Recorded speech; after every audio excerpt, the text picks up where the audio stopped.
Welcome back, Flare community. I hope you're all well and having an incredible day as always. And yes, we're in for a real treat today. We're going to be listening into this ecosystem call from the Flare team, in addition to 6 different dApps that are scaling XRPfi on the Flare network. I think this one is going to be action-packed, and it's going to be exciting. We've got David Henry in the house. I hope you're doing well.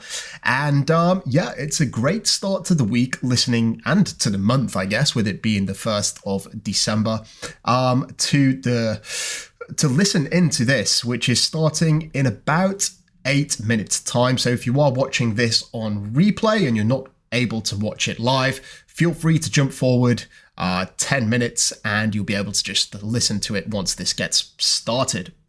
We've got Digital Addict in the house. We've got Who's in the house. Crypto Clay. It was great seeing you the other day, Who's, last week. We'll have to do that again sometime soon.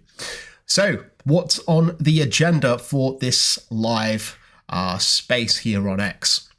How the XRPfi stack is scaling across DeFi, or decentralized finance, real yield routes powered by FXRP and stXRP, which is staked XRP, which will be coming from Firelight, active rFLR reward incentives, or reward Flare incentives, and protocol integrations, and the growing utility of XRP on Flare.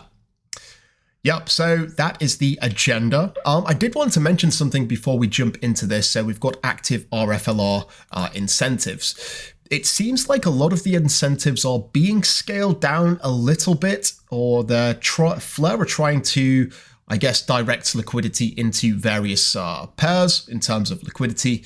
And on BlazeSwap, generally the rewards have been going down.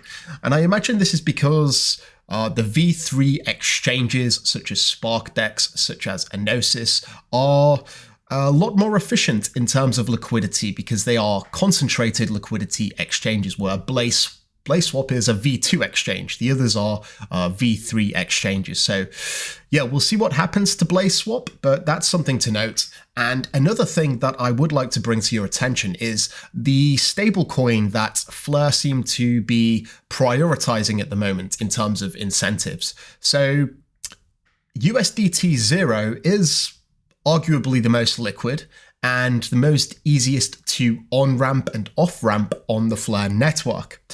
And it seems that Flare are prioritizing incentivizing USDT 0 opposed to USDT C. So that's something to note. Stargate may have a bit of a choppy future because it seems like a lot of these rewards are favored towards USDT 0. And if you do want to get information on the Flare emissions, you can find them at flaremetrics.io/DeFi. This is a great resource for anyone that wants to maximize yield bearing opportunities on Flare. Some other news before we do jump into this live stream, which will be happening in 10 minutes, or the X space. The FXRP minting cap has now been raised to a nice clean figure of 100 million. This is in preparation for the upcoming launch of Firelight, which is happening very, very soon this week. And it's going to be a lot of fun. And in fact, with it being Black Friday, I did decide to reduce the Patreon membership by 25%. Now, this offer does end in about, I think, 7 hours time. So if you are interested in joining the Flare community Legend tier, which gives you access to the MasterMind group, then it's a great opportunity to do so. Now, what can you get from the Legend tier? Well, you will get the upcoming 2000 Dynamics airdrop, which happens every 2 months, access to the Flare Community Wheel of Appreciation, as we like to call it, which gives Digital Dynamics NFT prizes and base layers, and the hidden mastermind group discussing yield generating strategies on the Flare network, and of course all the previous Patreon content that is already available. Now, the reason that I want to bring this to your attention is because the launch of Firelight is just around the corner, and yeah, 2 days time. So it's coming on Wednesday. And what I plan to do is, if you are a member of the Discord group, the MasterMind group, we'll probably do some sort of launch party where I'm live streaming to the Discord itself. And we're going to walk through what the interface looks like of Firelight and maybe just talk about the upcoming opportunities. It's not necessarily a live stream. It's more of a group discussion where I will be sharing my screen and we're going to be clicking buttons together and find out where everything sits and some of the opportunities that we will have. Because let me tell you this, Firelight is going to open a lot of doors. It's going to add another layer of essentially yield generation. So you get your XRP or your FXRP, you stake it in Firelight, and that in itself is a liquid staking token. So you're going to be earning yield on that XRP or the staked XRP, and then you get to use that staked XRP again, go another level deeper into yield generation. So we're going to be scouting out the opportunities, whether it's providing liquidity, whether it's letting it sit in Kinetic as a bit of a lower risk, and talk through it as this platform launches and see what the interface looks like. We do have a bit of a sneak peek here. This is the Firelight website, firelight.finance, a protocol for DeFi cover. So this seems to be the big focus, providing insurance for decentralized finance protocols. This is what the vaults will look like, or sorry, the dApp in itself. And yeah, we're going to just have a little poke around and see exactly what's coming. And of course, if you are subscribed, you will see a tutorial which runs through some of the basic functionality, and the Mastermind group members will get access to the strategies behind what we're going to do with the staked XRP. We can bounce ideas off each other and see which are the best opportunities currently on the Flare network. So why Firelight? Ultimate risk protection, XRP rewards, and institutional readiness. This is probably the most highly anticipated dApp that is launching on the Flare network in recent times, and I think that may be shortly followed by the Enosys loans platform, which is going to be going live shortly after Firelight. So stay tuned for that too. Now, before we jump into the ecosystem call, I did just want to remind everyone that you can vote in the Flare improvement proposal number 14, or the Songbird test proposal, maybe. I can't remember what this stands for, but I think it's Songbird Test Proposal, number 11. And this is to introduce support for new Flare Data Connector Web 2 attestation. So basically allowing the Flare Data Connector, the FDC, to get more information and ingest that from Web 2, which is basically another word for outside of crypto, and bring that on-chain into the Flare network so dApps can use that, or developers can access that data, which is going to be high integrity, very much trusted, and easily accessible. Okay, so it seems like they have started it. It seems like we're right on time here.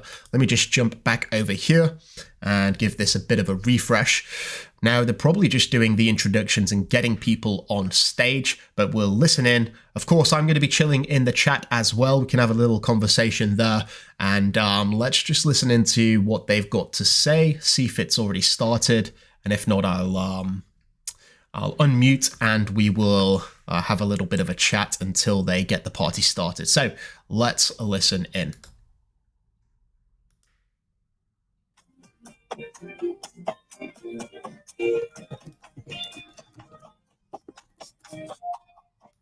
Okay, I'm just turning the volume down because it seems like they have the music playing, I guess, while they collect themselves, get all of the speakers on stage.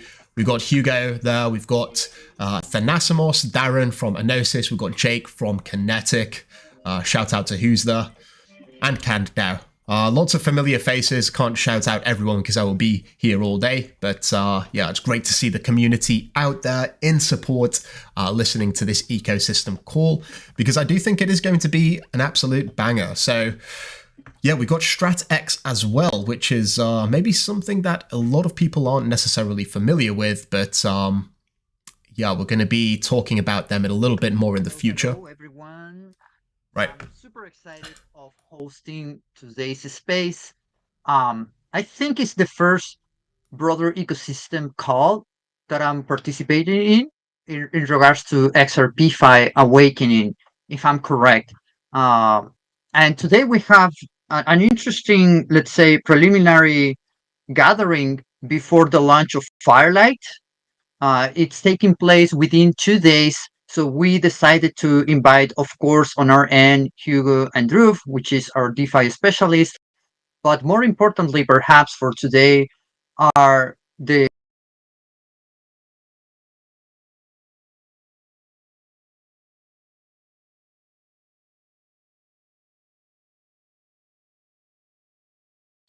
Spectra, and of course, Firelight. And let me see if I think I'm forgetting Kinetics. Of course, Kinetics. So much FXRP is being supplied right now in Kinetics, so nobody can forget. Um, Hugo, I'm going to start with you. How are you doing today? Very good, thank you. Busy day. Busy day, I can imagine. Preparing everything, and let me check out the speakers now. I see people from everywhere except from Firelight, so should be almost ready to start. In How are the you meantime, doing? How are Hugo, you doing? That's more important. I've been that's following. more important. I've been following your posts, and they're excellent. Thank you so much, Hugo. Working hard to get our ecosystem, pushing forward. A lot of energy goes into this, and I think that I'm super proud of the work that we are doing and how the builders energy is like at peak. I know that the market is bad. I know how people feel. Myself, I cannot say it doesn't affect me at all. It does, but being inside a community of builders, I think is the best because they have a completely different perspective, right? They are focusing more on the fundamentals. And if you look at the data of Flare, we're just doing amazing. I mean, look, the way I see it is the only reason it should affect you is if you think that crypto's never recovering. Otherwise, price is down because of, I don't know, whatever. Maybe Japan, maybe a whole bunch of stuff.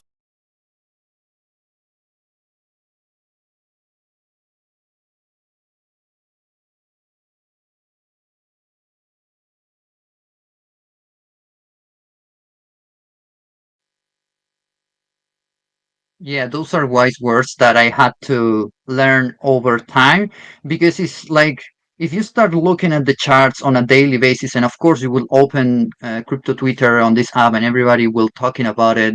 It's like very hard to not pay attention at all, right? So you need to kind of train yourself in order to see beyond. And like you mentioned, like right now we're at how much? Like 3 trillion in terms of like the total market cap. So it's like, very early if you ask me. Look, I suppose the way I look at it from Flair's perspective, I'd probably have a very different view if I was, if Flair, if we were running a different L1. Um, but we launched XRP, FXRP, you know, I think in September, so basically 6 weeks ago at this point in time. But, we've now got 66 million units of XRP on Flare. When you build a product, you look for product market fit. There have been other people who've attempted to build, XRP based products. There have been bridges to Ethereum. There have been bridges to other networks. There are bridges to other networks. There are bridges to the sidechain. There are bridges to Cosmos. No one has come even 1%, maybe 2% of what we've achieved in 6 weeks. So, Flare, the way I look at it as the sort of head of the project is, Flare is demonstrating very clearly product market fit, and the market will do what the market wants, but ultimately, what you want from a product over the long term is product market fit, something that people use. And then when the market goes up, you do well. Exactly. And I would argue that if you look at the data, despite everything that is happening on the markets, XRPfi is on the rise, activity on Flare is looking good. And actually, in this regard, I wanted to check in with Drew, maybe our head of DeFi, to know more about his perspective on this. How are you doing today, Drew? Hey, thanks for having me. I'm doing well. I I personally didn't get too drunk over Thanksgiving, so I am not the one puking your coins. But yeah, I'm doing very well. Awesome. It's nice to hear that that you're healthy. And in regards to the healthy of the XRPfi ecosystem within Flare, what can you tell us from your perspective? How do you see things evolving from where we are? Yeah, I think we have quite a next few months in front of us. We have Firelight, which will be going live with pre-deposits very soon here, which will then meant staked XRP, and then we'll have Spectra available to then essentially buy extra points or lock in a fixed yield based on that staked XRP. So we have that coming, and then you have PTs that will then float within our ecosystem, which will be very interesting to see how that's used as collateral, of course. So I'm very excited for the next couple months, and the overall progress that we're making in our DeFi ecosystem is very very enticing. For the listeners, what are PTs and how do they work? Yeah, so Spectra is a yield trading app, and they will be launching on Flare shortly here. And essentially, what you can do is that in this yield trading app, if you have a specific token that is yield bearing, let's say something like S Flare or staked XRP, you can deposit it into Spectra, and you can acquire a PT and a YT. The PT is your principal token plus a fixed amount of yield, and then the YT essentially trades the amount of yield or the excess yield, which allows you to yield trade, which is a bit more speculative, but gives you access to yield, and essentially allows people to get fixed yield and then also trade the variable yield on top of it, depending on whether they're bullish on the project or not. Hey, I am. I think I can hear you guys now. But Drew, you should just always talk about Spectra. I don't have to now. I'll have you in for every every space. Yeah, I appreciate it, Absolute Unit. But if you want to build on that, that'd be huge. I think you did a great job. All that I'll say is, when it comes to the PTs and the YTs, like it can be daunting, especially for a lot of people. But the easiest way to think about it is a PT is just a way to lock in a fixed rate, just like Drew said, just like Thanos said. Is if you want to lock in, let's say, if you go on the Spectra app and you see a fixed APY of 12% on, let's say, staked XRP when it launches. This is all just, I'm making up a scenario right now to be clear. You buy the PT, you're pretty much locking in that 12% if you hold it till expiry. Now you can always trade out of that position at a later time and maybe not reap the full 12% fixed APY. But that's how that works. And then how YTs work is you're essentially buying the yield from that many. So if you're to buy 1,000 YT dash staked XRP, what you're buying is the yield from 1,000 YT or from 1,000 staked XRP. And the reason why this is like such a powerful thing, especially in DeFi, is typically if there's points programs, if there's any sort of like speculative yield component, you can kind of lever up on exposure to the points program. So like if you're bullish on Firelight, if you're bullish on XRP yield in general, or you're bullish on the growth of essentially what the underlying is doing, which I don't know if I can mention that, but it's pretty cool. Then that's a great way to gain that exposure. You can also just LP in the pool and just gain passive exposure to everything. We say LPing is the last thing I'll say, LPing in the pool. Like if you're to just take 1,000 staked XRP, put it into the Spectra LP, it's just like holding the underlying position plus trading fees, plus any points boost, plus Spectra emissions, plus maybe Flare emissions as well. So it's kind of like pick your own path there, and you can choose what kind of risk appetite you have, what you're most bullish on, or if you just want to get straight XRP yield, the easiest way to do that is with PTs. So yeah. That was super awesome. It's actually one of the topics that we're going to discuss today, but I see that Hugo has his hand raised. Hugo, you want to add something? No, I unraised it ages ago. I was just going to say it's very similar to like stripping the coupons from a bond. Dude, exactly. It's like a zero coupon bond is a PT. Interesting. And we certainly are going to go back to this topic because the question about like how does this work and the risk involved is like explain me this like I'm 5 years old is for sure something that is coming up. A lot of people ask and Dhruv and you guys today did amazing already explaining it.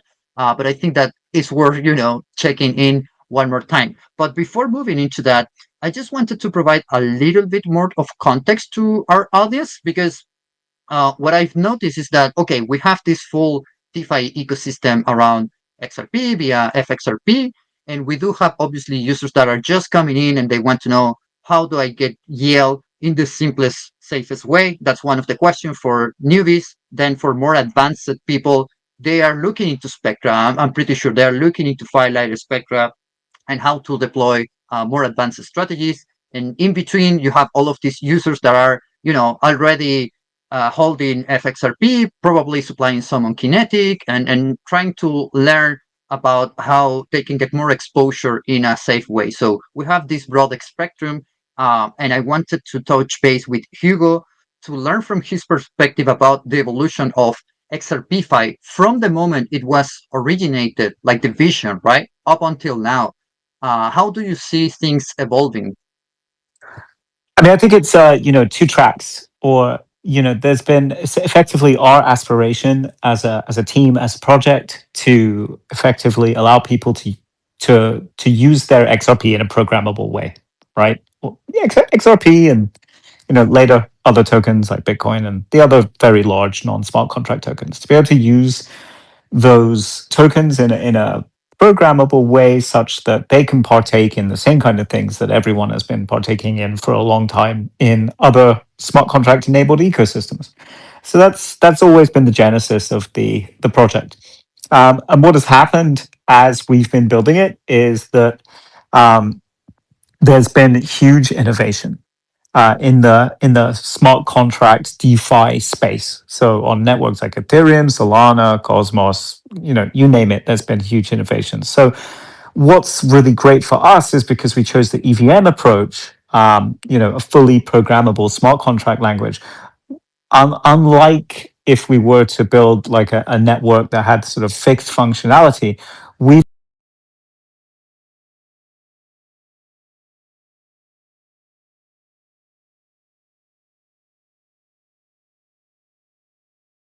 other people have been innovating in other areas. And because Flare is fully programmable, we can effectively bring those innovations immediately to the chain without having to change any aspect of the chain. And I think this is absolutely key thing for people to understand about the full programmability that the EVM environment and Flare offers.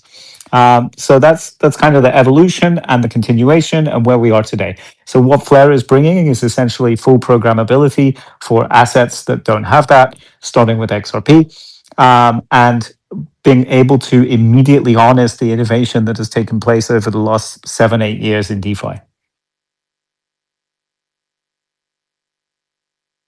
Yeah, and one thing that I always like to highlight is that at Flare, how we had handled to build this entire ecosystem around FXRP. Of course, there are network effects, and I think that one particular example is this space that we are having right now.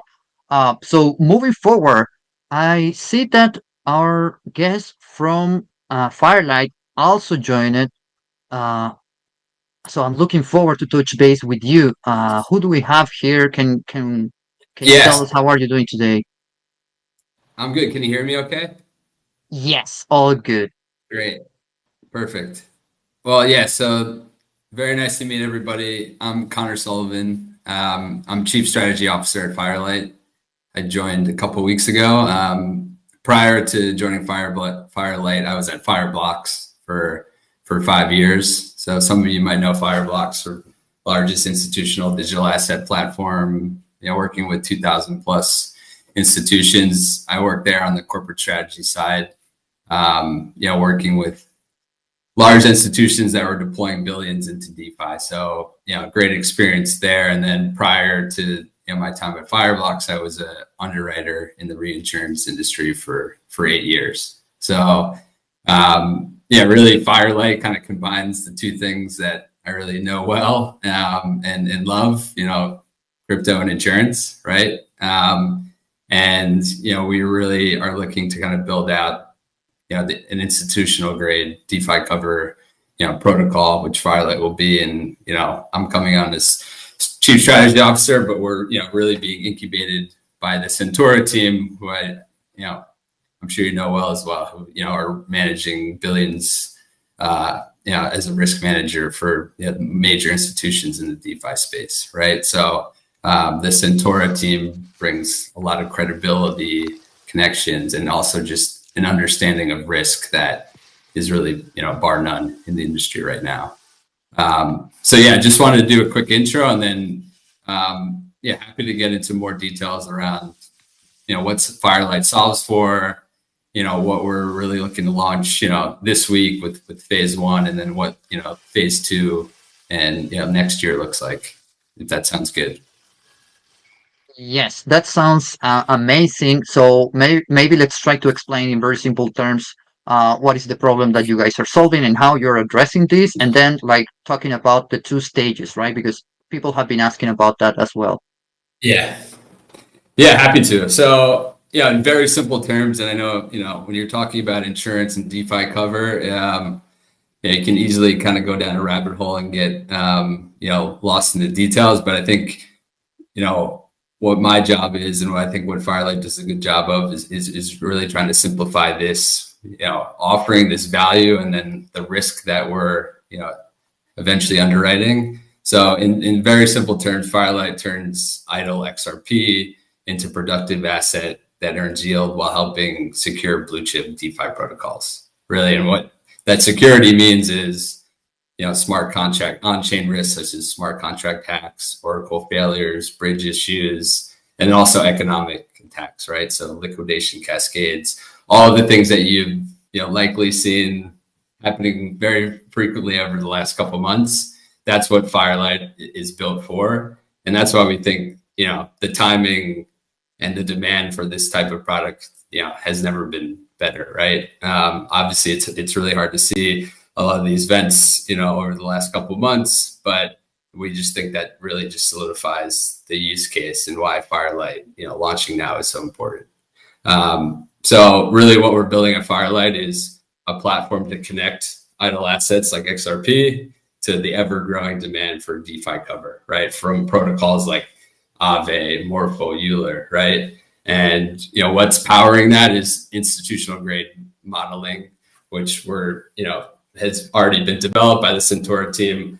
I'm working with that team to really kind of refine that and put into insurance context. But, we have the benefit of 1,000+ risk models in production that are managing billions, for top institutions today. So really think, the work that the Centaura team now has done over the last couple of years, now connecting that and putting that into an insurance DeFi cover context is a perfect marriage, right? So that's what really Firelight is going to begin solving starting next week with phase 1 pre-deposits opening up. So, okay, speaking about the pre-deposits, I've seen a lot of questions about the points, right? And the fact that I think we did have some sort of whitelisting before, or some sort of campaign. I actually participated, now that I remember.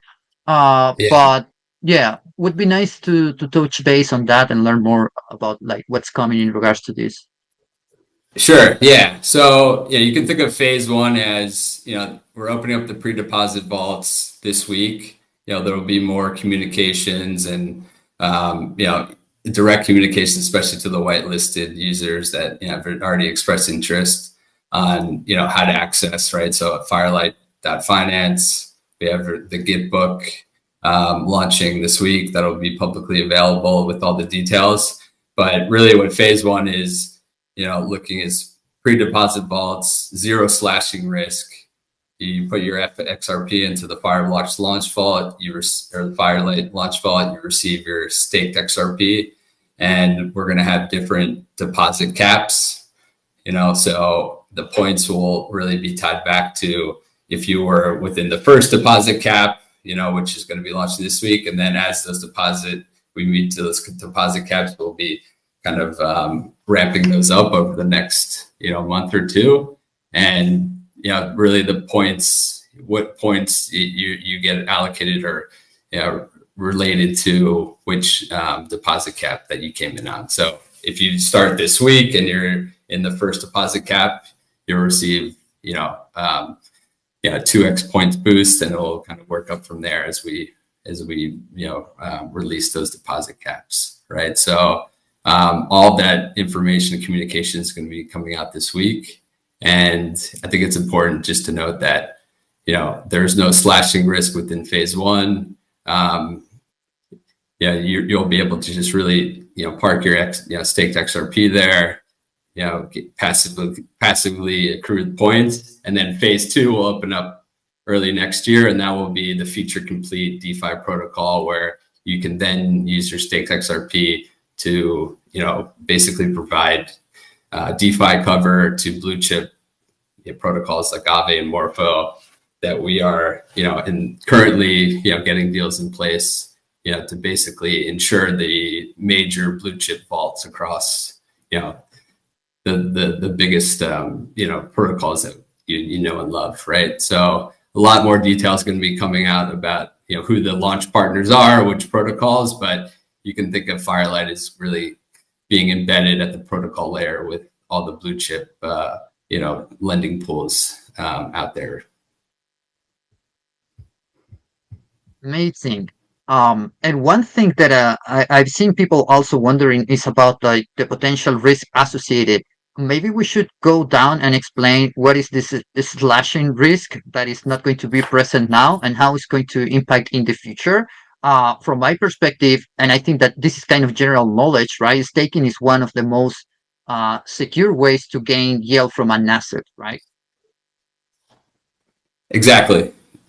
That's right. So, what we're going to be doing over the next month or two is putting out a lot of, collateral understanding of what this risk actually is. And I think our job is to really get people comfortable with, what it means to, stake your XRP and put it behind DeFi risk, right? So what is that DeFi risk? We kind of split it up into two main categories.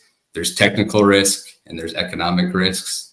On the technical side, you can think of that as smart contract hacks, right? So, we're looking at the Centaur models and then working with, the likes of, some of the larger, blockchain auditors out there, and really kind of diving deep into how many times they've been audited, how, are the auditors reputable, at what frequency have these audits been updated, and really kind of going deep on the technical risk and the smart contract vulnerability side of things.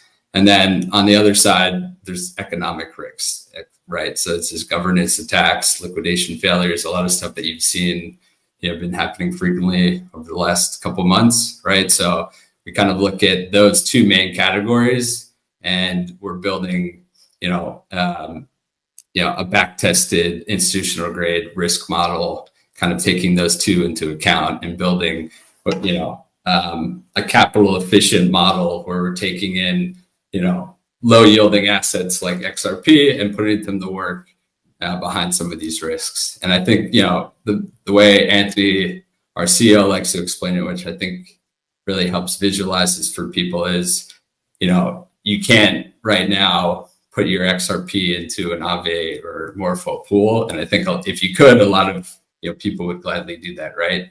And when you do that, if you're depositing your XRP, if you're able to, into a blue chip Aave market or blue chip Morpho market, you're already assuming a lot of these same risks that Firelight would be protecting, right? So now you have that opportunity to gain likely better yield than you would by just depositing into Aave or Morpho and assuming the same risk, right? So if you think about it that way, it's a pretty compelling thing, right? So it's no different than just depositing your XRP or into Aave or Morpho, but now you're getting better yield and you're assuming the same technical and economic risks, right? So that's how we really try to visualize this for the LPs, the collateral holders, right? So it's a much more scalable and probably much more a better use of, putting your XRP to work behind Firelight versus, directly doing this in, the DeFi context. Just for the listeners' context of what that means, who may not be familiar with Aave or Morpho, what are the sort of rough sizes of Aave and Morpho markets? In terms of the amount of assets that are deployed to those markets, and kind of who are the people that they would know that do deploy to these kind of markets that aren't just individuals. I just want the audience to get a sense of like how established these markets are.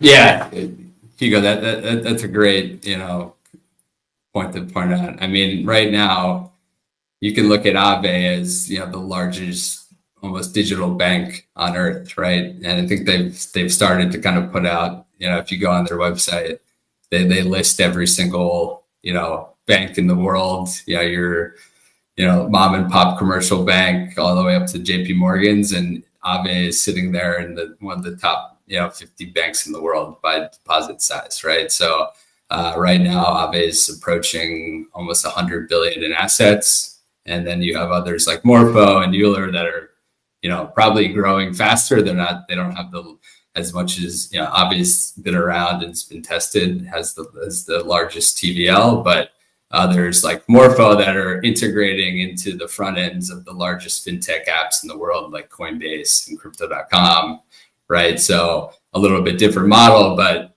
huge scale and huge distribution through some of the biggest crypto exchanges and fintechs in the world, right? So,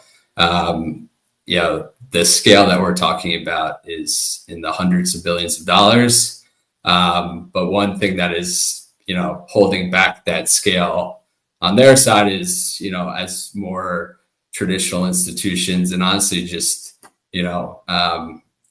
users that are used to that banking experience where they do have that FDIC backstop or the insurance backstop, that part has been missing. And that's really what Firelight is looking to solve, right? We're not looking to, go after the degens who are already very comfortable taking on huge amount of risks in DeFi. They've been doing that. Nothing's going to change the way that they operate, but the 300 to 500 billion that's sitting on the sidelines, looking to deploy, but needs that assurance, like, a FDIC like backstop or insurance being embedded into the protocol layer. That's what Firelight is going to be, bringing to the ecosystem. Awesome. So to be blunt and to give a synopsis of that, Firelight is looking to ensure protocols that have already hundreds of billions of dollars in them. These are blue chip protocols that people already trust with hundreds of billions. And the Firelight protocol is being built with the idea that if it's successful, it leads to hundreds, if not trillions, more capital coming on chain. And one can imagine what that means for Firelight itself.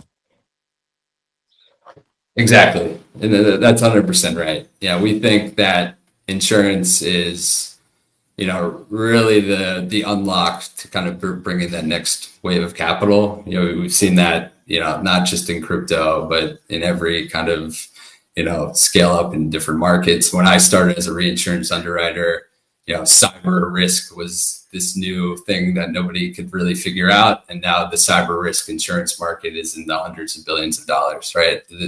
There's a lot of similarities there. And what you really need is to bring in, people that really understand risk, people that understand how institutions think about risk and really kind of speak in their language, right? So obviously we're a crypto native team, but the Centaura team and myself come from institutional backgrounds. And, I think what we need to get to that next phase is really bring in institutional, risk underwriting and understanding of what, those users on the other side that are looking to deploy need to get comfortable with. 100%. You can't just be crypto native only these days.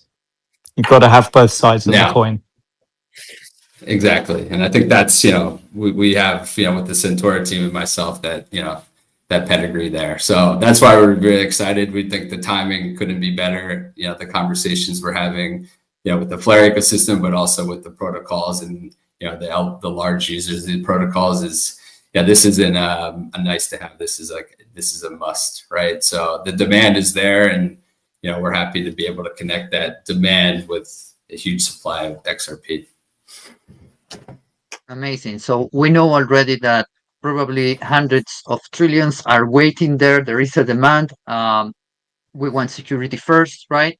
And speaking of on-chain actions, because I'm looking to transition here and talk a little bit more about the rest of the ecosystem, I would like to touch base with Alexius from Sparkdex. And if you could give us a quick intro to Sparkdex, how people can utilize FXRP already, and how they can expect to utilize stXRP in the near future once Firelight launches. Yeah, absolutely. Thanks for having me, guys. It's great to be here. Wish the markets were a bit greener, but that's okay. I'm sure in a little bit of time that I should turn around, and I'm sure we're all here for the long term as well. So yeah, quick intro to Sparkdex. Essentially, Sparkdex is a decentralized exchange. Think of it as kind of as a liquidity layer to the chain, right? We're kind of the engine that allows the facilitation of swapping of different assets, trading, and features such as liquidations to happen. So you need a decentralized exchange on chain to allow for this liquidity layer, to allow other DeFi Lego blocks, projects like Firelight, projects like Kinetics, etc., to facilitate the swaps of stXRP, other assets. So there's liquidity available on chain to facilitate liquidations of different assets for lending markets that are on chain. So a couple of really cool and interesting things that people will be able to do with the FXRP and also shortly stXRP from Firelight will be LPing on the DEX in a decentralized manner.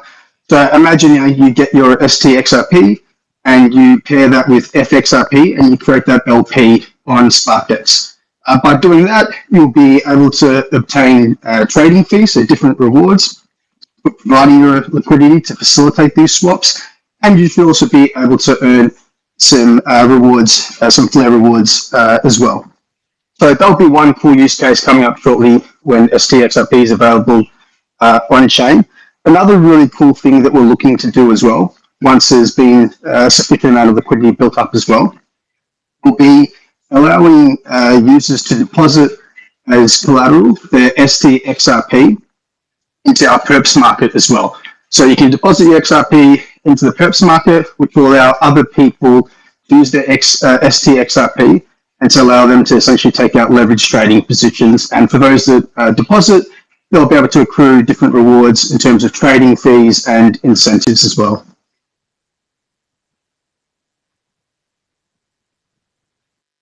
Awesome. I think this was a nice intro to what you can do in principle once Firelight goes live, what you can do with this asset. And looking into perhaps the future, what is kind of the main thing that you're looking forward? Because we see that the Flare ecosystem keeps evolving. We will have Spectra joining us pretty soon. Who knows what else is coming? Maybe Drew will give us some more alpha. But coming from your perspective, what is something specifically that you are really, really looking forward to? Yeah, so one of the things that we're looking to achieve with Sparkdex is essentially to become this all-in-one encompassing DeFi hub, where users will be able to come to our front end and interact with essentially all the main protocols on Flare from our domain, right? From our UI. So users won't have to leave and open up different tabs on their site. So they can just have everything at their fingertips coming to Sparkdex. So we'll be looking to do a lot of integrations, a lot of partnerships with all the main protocols on the Flare ecosystem, which is something really exciting and I'm really looking forward to. Personally, one of the things I'm really looking forward to as well that I'm pretty excited about will be our governance. So we have launched our token at the moment. Essentially, you can stake that and earn a share of all the different revenue sources that we have. We streamline 50% back to token holders that stake, and 50% buys up Spark token and burns that. But something I'm really looking forward to is governance, which we really activate the community. Their voices will be heard, and in a more direct way, they can essentially lead and direct the Spark protocol to go down the ways that the community wants.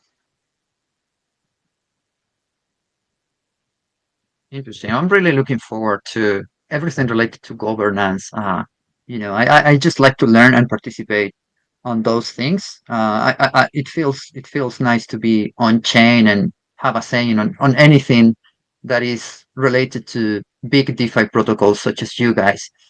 So moving forward, since we are a little bit tight on time, and by the way, I want to give a quick shout out to Luminite as well. That is incubated by Sparkdex, as far as I understand. You guys are doing an amazing job simplifying the user experience in general. I know that today you announced F swaps, and I would encourage people to check it out. It's like very simple way to go and move assets across multiple chains, including XRP. So I don't know. I think that it's worth paying attention if you're someone that is moving funds on chain constantly, like I am. So moving forward, I want to talk with Darren from Enosys. How are you doing today, my friend? I'm doing just fine. How are you? Good. I'm wondering. Guess what I'm wondering? It will not be this week. This week goes to Firelight. We want all focus on that for everyone to have a chance to learn about Firelight and start participating in Firelight. We are looking at post this week. I can say that much. Spicy. That's interesting. So, okay, maybe let's take a step back, and explain, as in 5 years old, what is CDP and why should people care about? So, Enosys Loans is the name of the protocol. It's a friendly fork of Liquidity v2, which is a successful protocol on the Ethereum network and has some other forks elsewhere. We are bringing that protocol to Flare specifically to be the first CDP backed by XRP. A CDP is a collateralized debt position protocol. Effectively, you're able to supply your FXRP or wrapped Flare to start with as collateral and borrow against that. The borrowing mechanism is different than a traditional lend to borrow in that the counterparty to your debt is the protocol itself. Rather than borrowing tokens that someone else has put up as lendable tokens, you actually mint a stablecoin from the protocol itself that is collateralized by your debt tokens.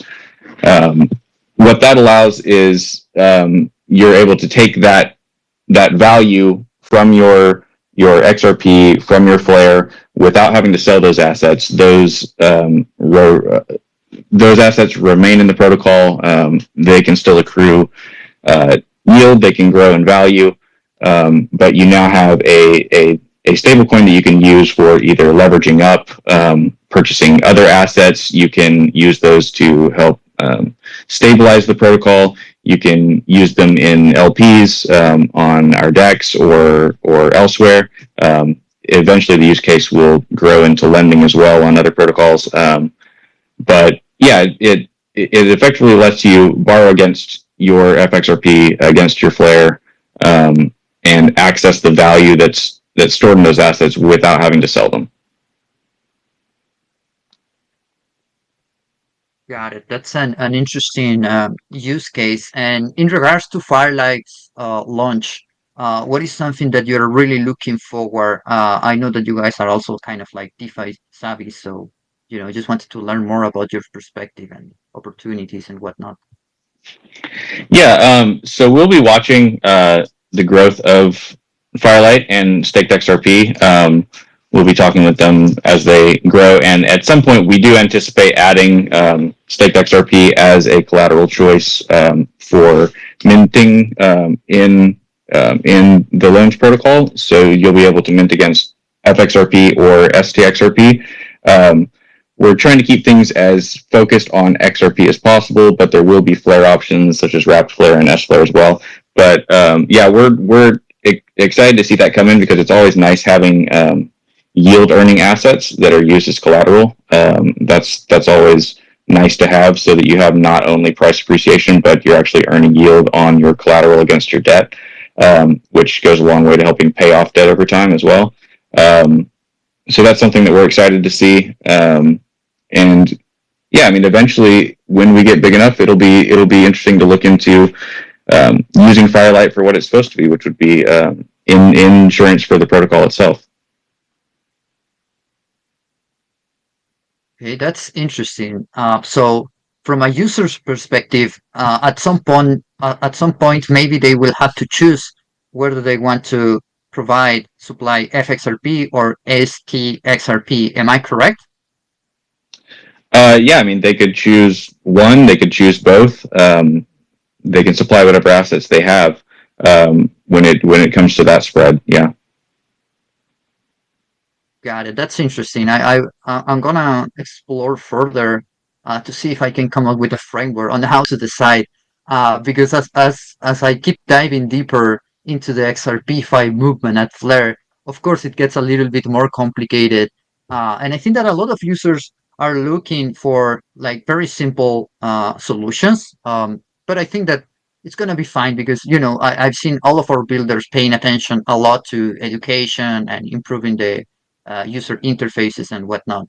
So congrats on that to everyone. Hmm. Next, I want to move forward and talk with our friends from Kinetics. Jake, how are you today? I am fantastic, but how are you? How's this been going for you? So far, so good. Super happy about having all of our builders here. And by the way, a shout out to the Flare, to the marketing team at Flare, and to our intern for coordinating all of this. It wasn't easy, let me tell you that. So Kinetic, how should I get started with Kinetic if I have my XRP? Well, I guess the easiest thing to do, right? The first step that it's not super complicated is you can supply it. You can supply your FXRP to Kinetic, and you will earn. This is one of those things where you start with something simple, and then it's going to get a little more complicated. Just because, when it comes to a lending market, if I was explaining this to someone for the first time, you supply stuff, you borrow stuff. It's very similar to how banks handle loans in that you pay interest on them. The difference is there's not a specific due date, right? That you have to pay back the entirety of the loan.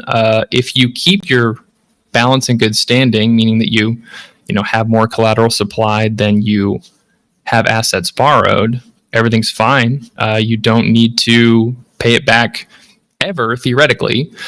Most people want to eventually clear that up, but it is possible to leave your assets in the protocol, have a borrow out, and if everything remains in good standing, you can keep it going.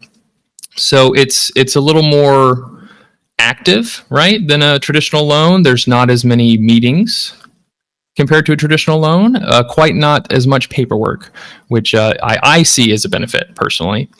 When you have your FXRP, you can supply it right into Kinetic, and you'll immediately be earning some yield. Let me go over some specific numbers for you folks. If you go to app.kinetic.market, the first thing that'll pop up is our market page, which has all our assets. It has the APY, it has how much is supplied, has how much is borrowed. And my favorite feature, if you expand the menu, click on the asset, you can see, well, not just my favorite feature, but quite a few people's favorite feature. You can see the current borrow cap. That's something that comes up quite a lot as a lot of people see these incentives and they wish to borrow more so they can supply those incentives, and they're very interested in the borrow cap.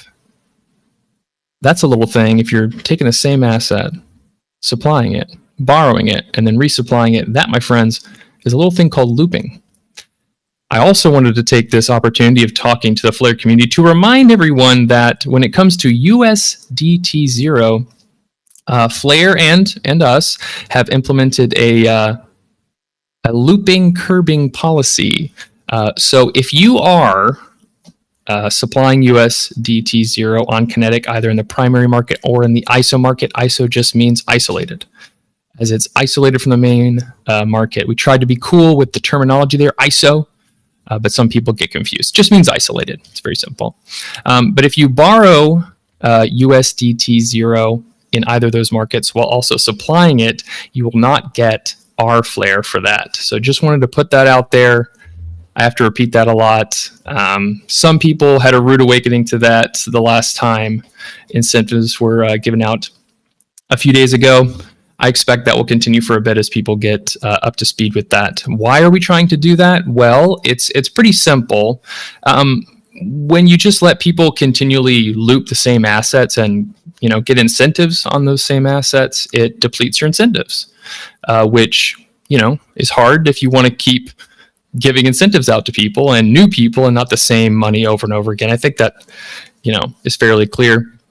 So I guess the simplest thing is if you have an asset, whether if it's FXRP, if it's USDT0, if it's USDC, or any of our other assets, you can supply it. It's simple. You don't need to enable it as collateral to earn APY on it. The majority of the APY you're earning is going to be in rFLR.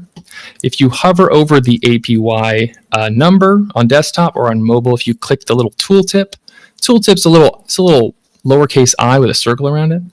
If you click that, you'll see two figures. One is supply APY, which that's the amount of your asset that is being added to your balance every few minutes or so.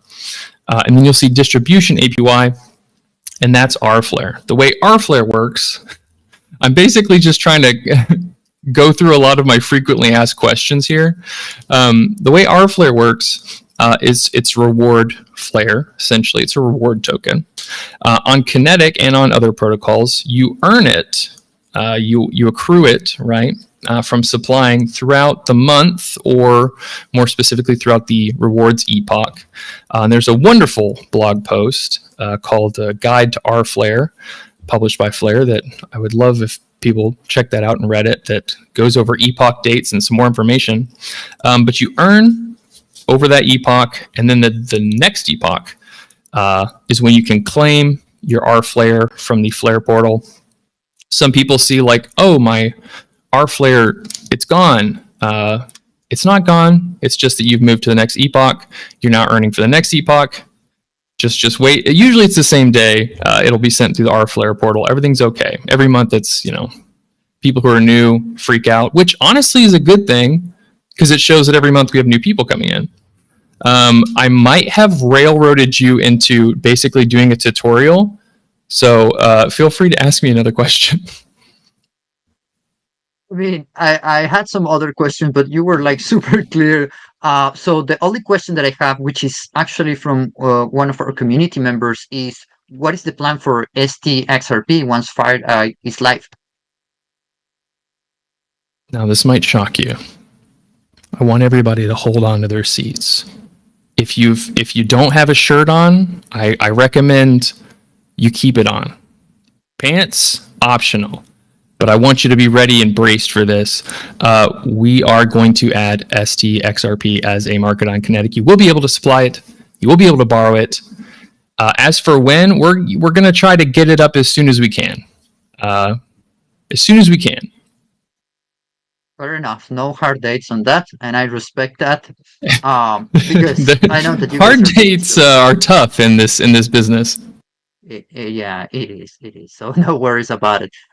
Thank you so much, Jake. Now, because of time, I have to keep moving forward. Wow, it's been an amazing space. Time goes flying, really.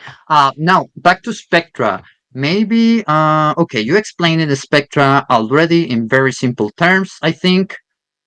So my next question would be, what are you expecting in terms of behavior of from the users at the beginning, right? Because we have people that are new to this, so I don't know really where are you landing in terms of expectations, or something specifically that you want to incentivize in terms of like user action?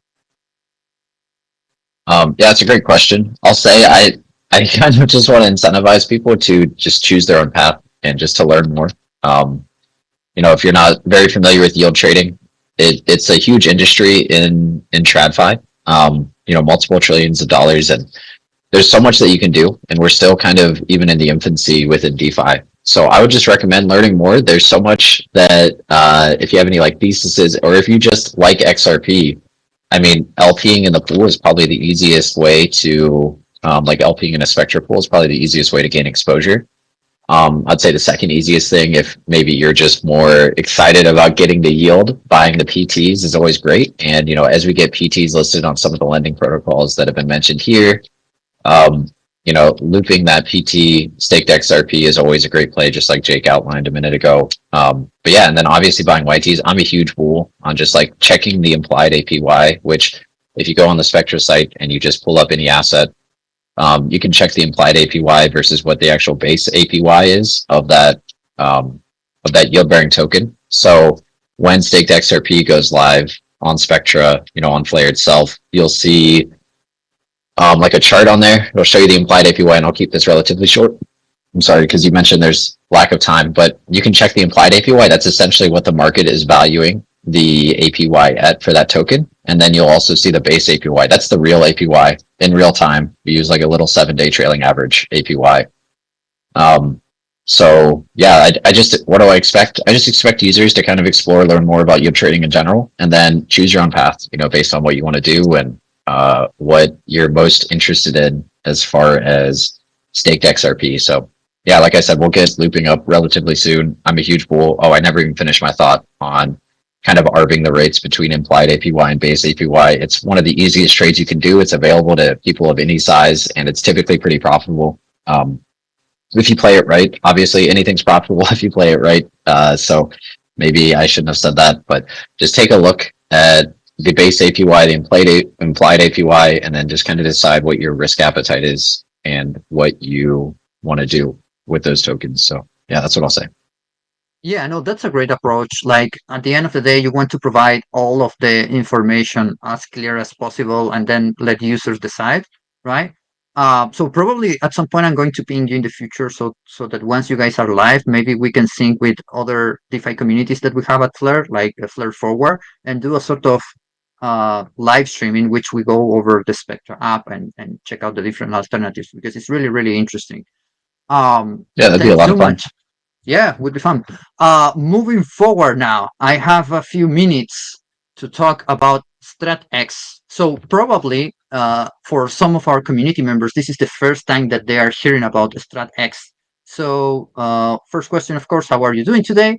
And can you explain to me what is StratX in very simple terms? Yes, hello guys. Thank you for having me. So my name's Shaq. I'm one of the co-founders over at StratX. So StratX is essentially a marketplace of DeFi strategies. And so DeFi strategies, for those that don't know, are basically a bunch of different DeFi positions that net out to a better than average yield than you would get from just lending or borrowing one asset or providing liquidity to one asset. We noticed that people were constructing these, usually bespoke. Some funds were constructing them for their own purposes, and some individuals that were very into DeFi, they were constructing their own. And so we created a marketplace of different DeFi strategies. We aggregate the best performing strategies into vaults. The vaults themselves are insurable. And then what we do is we take the vaults and we tokenize the vault shares to allow them to trade as yield-bearing assets. So what this means in very simple terms is, in the simplest sense, you can provide single-sided liquidity to a pool to get a yield. So a DeFi strategy is a much more complicated version of that with lots of different positions.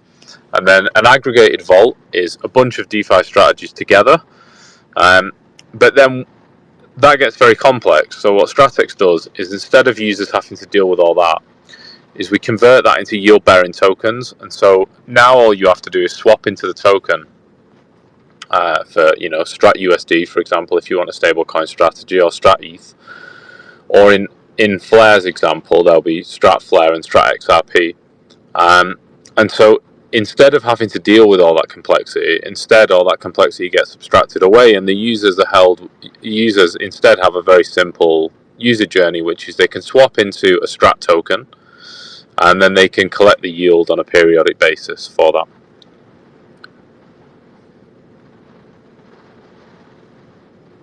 Okay, cool. That was very interesting. And I'm thinking about You guys are already on collaboration with the Sparkdex, as you mentioned, correct? Yeah, that's right. So the way StratX actually works from a user's point of view is we integrate into a tab on a DEX front end. So we did our trial beta version, which is live now on QuickSwap on Base, and we'll be launching on Flare for XRP and FXRP, and also the 3 vaults that we have on Base as well. So we'll bring StratETH, StratUSD, and StratBTC as well over, but then we'll add Flare and XRP specifically for Base. So this is, as the XRP ecosystem on Flare takes shape and more DeFi building blocks are implemented by the various protocols that you've heard from today, the more optionality we'll have then for strategies. And if you are in the audience, if you are somebody that's experimented with DeFi strategies or you're a team that builds them, if you're interested in building DeFi strategies and having them hosted by us, then we can explore that, and you'll receive, a fee, a portion of the success fee from yield generated on the platform, as well as be able to provide liquidity yourself to your own strategies. So it's a way for builders who are interested in building DeFi strategies to come and have them populated on a large DEX on Flare, and then also for users that are not interested in that complexity, they can have all that abstracted away if they want. Just one final note: if you are somebody that wants to do very deep due diligence and you're interested in potentially all the smart contract deployments for each individual strategy and what pieces make up the insurance and so on, and the platform itself is very transparent, and you can see each strategy within the vault, and then you can see each contract position within each strategy. So if you're somebody that's interested in doing your own due diligence, you can do that very simply. The architecture is all based on Gnosis. So it's, Gnosis is incredibly secure platform that's been around a long time, and our team is on the development side is actually one of the safe guardian teams. So they've deployed Gnosis Safe on multiple chains, so they have a wealth of experience there, which is very good for us. And so hopefully we're looking forward to deploying at least a beta version of StratX on Flare in the coming weeks. And we're doing that at the right time as you guys scale this incredible XRP ecosystem that you've built here. I just saw the announcement today for the cap being lifted to 100 million, which is just incredible. It seems like only a few months ago, this whole thing started, and the growth is like nothing I've ever seen. Hugo, you talked earlier about product market fit. I don't think I've seen a clearer signal of product market fit in a long time. So congrats to the Flare team on that. Thanks for that. Yeah, absolutely. We really appreciate the support from the entire community and broader crypto space. Since we are on time, I have some questions from the audience that actually some of those I have already asked, but I have one particular good question for Hugo, which is about Flare 2.0 with TEEs and protocol managed wallets. What people can expect in terms of the evolution of XRPfi on Flare once this is live? Well, I think initially quite a lot will be shifting the system, the FXRP system, away from the current system to a fully Alpha 2.0 system. But then ambitions with Flare 2.0 are quite broad, taking in multiple areas, DeFi being one of them, but only one of them, AI being another. But I think the best way to characterize it from the XRPfi standpoint is I want to enable builders to be able to do more compute within a verifiable layer, and for them to have the option for that compute to be private. And so this leads to being able to build effectively, if you just take the compute component, much more complex and interesting DeFi apps.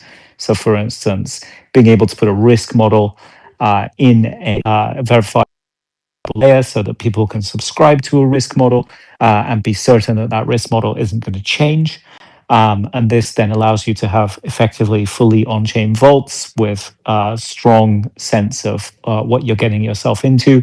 No one can effectively, if you use the risk model to allow a vault manager to suggests a trade, then the risk model scores it and then says, yes, you can make this trade, no, you can't make this trade, depending on what the risk model outputs. Then you've got effectively a way to really make the existing vault industry, which is big and is interesting and is not nascent but still fairly young. You have a way to make it so much more transparent and so much more within the principles of decentralized finance. So that's one area, I think. Plus, protocol managed wallets should allow you to do things with XRP across multiple chains. I think one of the chains we are very excited about bringing FXRP to is Hyperliquid. So that's absolutely key for us. So those are the kind of things that you'll be able to do in XRPfi using Flare 2.0. And then, I think adding in privacy so that institutions can use effectively DeFi tools that sit within a private layer is going to be very interesting for XRPfi. Because I think we know that a certain number of institutions don't want to reveal exactly what they're doing with their tokens all of the time, and I think that's there's a huge market opportunity there. Well, for sure, there is a big market opportunity when it comes to privacy in DeFi. I think that privacy in general is something that it will continue to become more of an important trend, if I might say.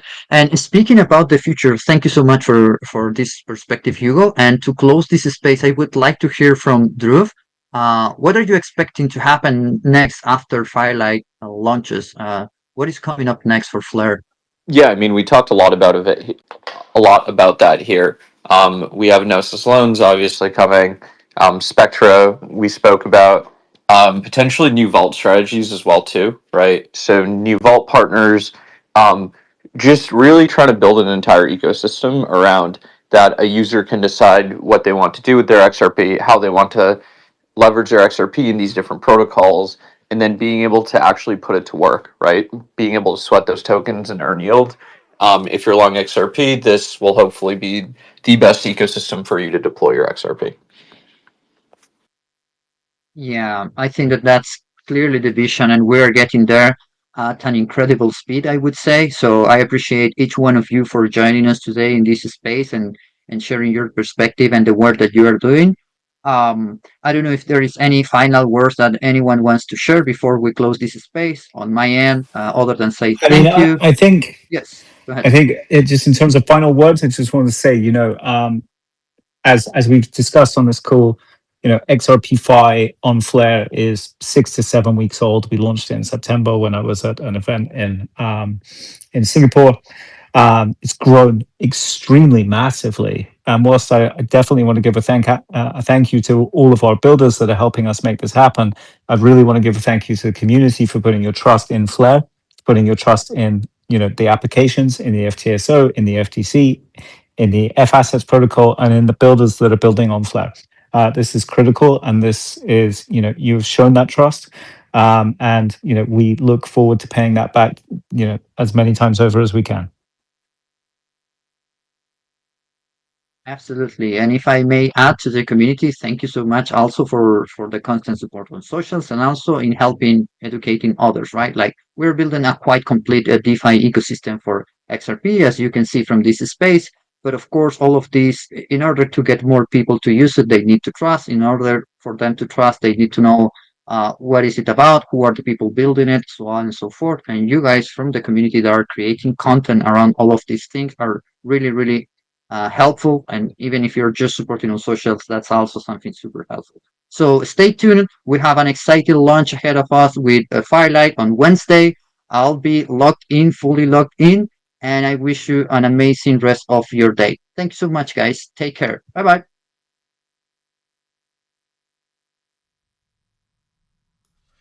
Well, guys, there we have it. You know what? I thought that was actually quite good, quite insightful. We didn't get any juicy nuggets. I mean, Thanasimos, aka Darren, I thought he had it on the tip of his tongue that he wanted to say when he was launching, but I feel like he pulled that back. I feel like that took quite a lot of effort, but he said that it's not going to be launching. This is the Enosys loans protocol, by the way, the CDP, collateralized debt position loans. He said it's not going to be launching this week because this week is all about Firelight. And I think that's a wise move, not to steal the show. But CDPs on the Flare network is going to be a really great application. And maybe it's next week, maybe it's the week after. But that's what's next, what we'll be cooking. Again, if you are interested in learning a little bit more about the strategies that we're going to deploy on the Flare network, specifically towards FXRP and staked XRP, there is a link, what I will post in the chat just in a second, to the Flare community Patreon group, 25% off, which ends in about 5 hours. You get access to the MasterMind group, and I should be doing a live stream there or a group call with all of the family to talk about Firelight and walk through it, press some buttons, see what happens, and see if we can start earning some of that juicy yield. Okay guys, well, that is the video for today. I would like to thank you all so much for watching. Feel free to like the video on the way out if you haven't already. Do have yourself an incredible week, and until next time,